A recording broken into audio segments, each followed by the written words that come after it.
Swan Dive Advanced.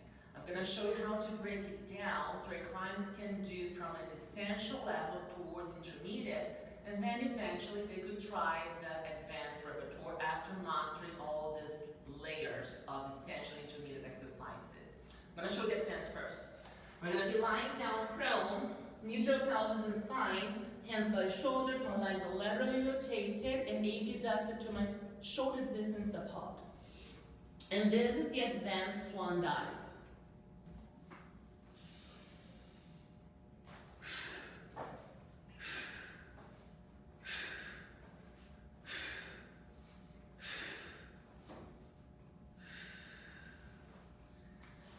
Little shallow stretch after doing the full spine extension. So this was the advanced version of the Swan Dive on the Matwork repertoire. And as you could see, I was maintaining my hips laterally rotated throughout. My hips were also extended and my spine was also in a full extension. So on my erect spine, I were working isometrically to maintain this ball shape into a nice even extension through my thoracic, lumbar, and up to my cervical, right? My hips were also extended, so I was holding my hip extensors isometrically to maintain the same shape as well. And remember, abdominal should play a huge role. When you're holding an extension, abdominal should work in a lengthened position, so I'm preventing my body from sinking into that lumbar spine, right? So to achieve this exercise, you have a few variations. You can regress before introducing your clients to this hard work movement, right? So I'm going to tell you first two essential exercises we have. Number one exercise to essential level is just the same stop position, but the neutral pelvis and spine. And I'm going to have my legs also laterally rotated, abducted to my shoulder distance apart. And I'm going to do the exercise in 4 breath pattern. I'm inhaling a nice and neutral spine and pelvis to stay. I exhale, going through my reverse and knot, extending thoracic and achieving that even extension through my spine. Here, my ASIS are off the mat and my pubic symphysis is on it.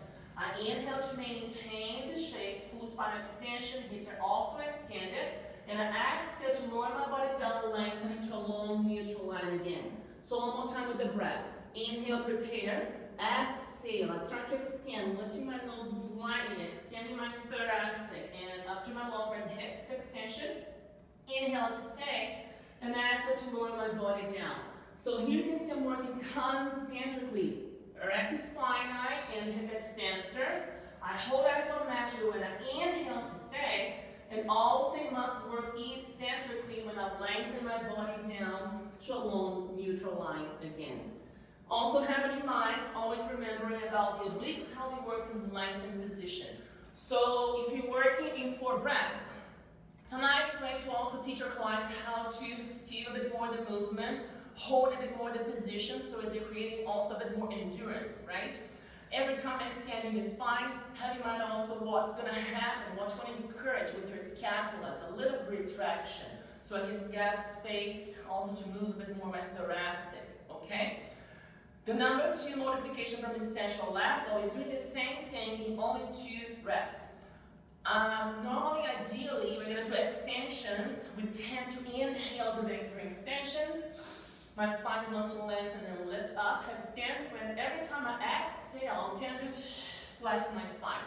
As you can see, I was doing the reverse breath, extending an exhalation because I can have more abdominal support. When I do the second exercise, inhaling to come up and exhale to go down, really be aware of how maintaining the obliques engaged throughout.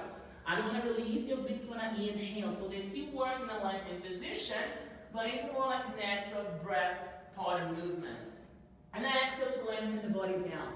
So inhale, same muscle working here, concentric to pull me up, and eccentric on the way down during my exhalation. Have in mind that probably because I'm inhaling during natural pattern movement with my spine extending when I inhale now, your clients might feel that they're extending a bit further their spine, okay? So these are the 2 first exercises you want to introduce before the advanced Swan Dive. So these were the essential versions.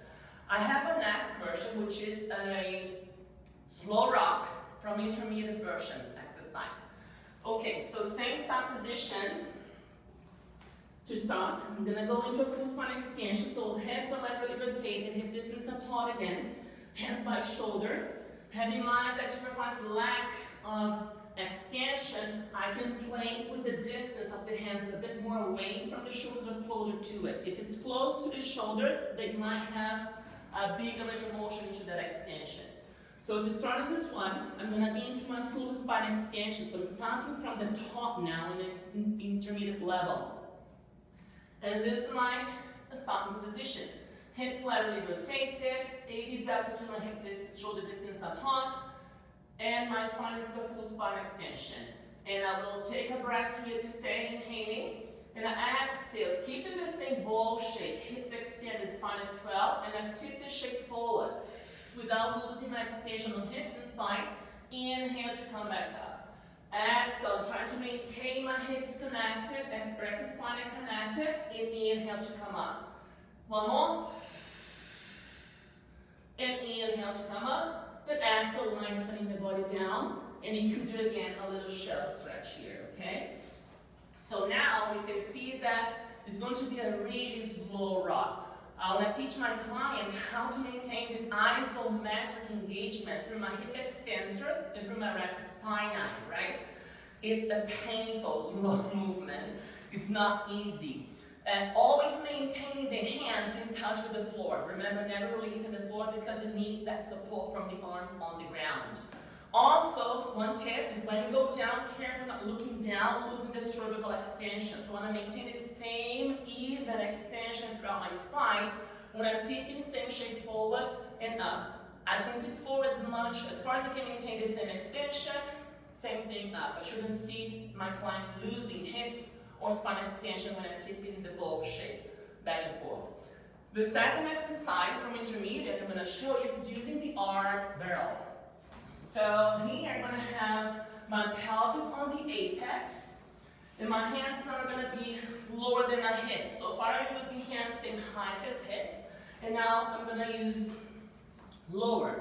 So I'm going to start also in this full spine extension, but now I need a bigger connection because I'm sustaining my legs hip height, but because my hands are lower than my pelvis, you can see that my lower spine is into a more lengthened position. It's not so compressed like I was doing before on the floor. And I do the same exercise here. Inhale to prepare. Exhale, same bowl shape to maintain the same isometric connection forward. Inhale to lengthen the body up. Now I have more room to move back and forth once my pelvis can rock on this rounded surface of the arc barrel. And maintain the same isometric connection to go back and forth. Then I lower everything down and do the same shelf stretch, releasing the back extensors a little bit. So the same idea here, but they're going to feel they have a bit more range of motion because of the difference of the height between the hands and the pelvis. So that will be also a nice progression going more towards advanced level. Then I have the last exercise on intermediate, that's the rock and catch. So it's going to be something similar to the Swan Dive Advanced, but catching in between the reps, okay? So I'm also going to start into my full spine extension, same hips laterally rotated and abducted, keeping the same ball shape throughout, and this is the rock and catch from intermediate.